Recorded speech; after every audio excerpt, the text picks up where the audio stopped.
বিশ্বকাপ নিয়ে মুখ খুললেন লিওনেল মেসি, জানিয়ে দিলেন আরো একবার বিশ্বকাপ জিততে প্রস্তুত আর্জেন্টিনা। বিশ্বকাপ ধরে রাখতে সবকিছু করতে পারে আর্জেন্টিনা দল। এছাড়াও বিশ্বকাপ জিততে হলে কি করতে হবে তা নিয়ে কথা বলেছেন রেকর্ড দুইবারের বিশ্বকাপের টুর্নামেন্ট সেরা এই খেলোয়াড়। এদিকে বিশ্বকাপ জয়ের জন্য এমিলিয়ানো মার্টিনেজকে পাওয়া দলের জন্য ভাগ্যের ব্যাপার বলে জানিয়েছেন লিওনেল অ্যান্ড্রেস মেসি। আরো শুনুন প্রতিবেদন।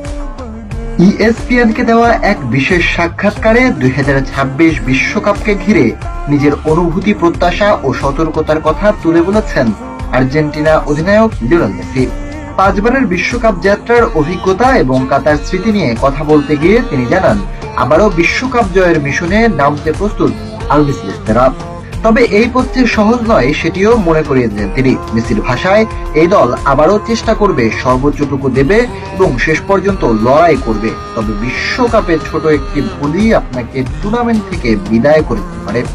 38 বছর বয়সী এই কিংবদন্তি ফুটবলার ইতিমধ্যেই খেলেছেন 5টি বিশ্বকাপ। 2022 কাতার আসরের ফাইনালে ফ্রান্সকে টাই ব্রেকারে হারিয়ে প্রথমবারের মতো বিশ্বকাপ ট্রফি উঠিয়ে ধরেন 8 বারের ব্যালন ডি'র জয়ী এই মহাতারকা। তবে সেই যাত্রার সূচনা ছিল বড় ধাক্কা দিয়েই। সৌদি আরবের বিপক্ষে আর্জেন্টিনার অপ্রত্যাশিত 2-1 গোলের পরাজয় স্মরণ করিয়ে দেয় মেসি। বলেন, বিশ্বকাপ খুব কঠিন আসর, যে কোনো দলই আপনাকে সমস্যায় ফেলতে পারে, এমনকি হারিয়ে দিতে পারে। বল পোস্টে লেগে ভেতরে বা বাইরে যাওয়ার মতো ক্ষুদ্র ঘটনায় ম্যাচের ভাগ্য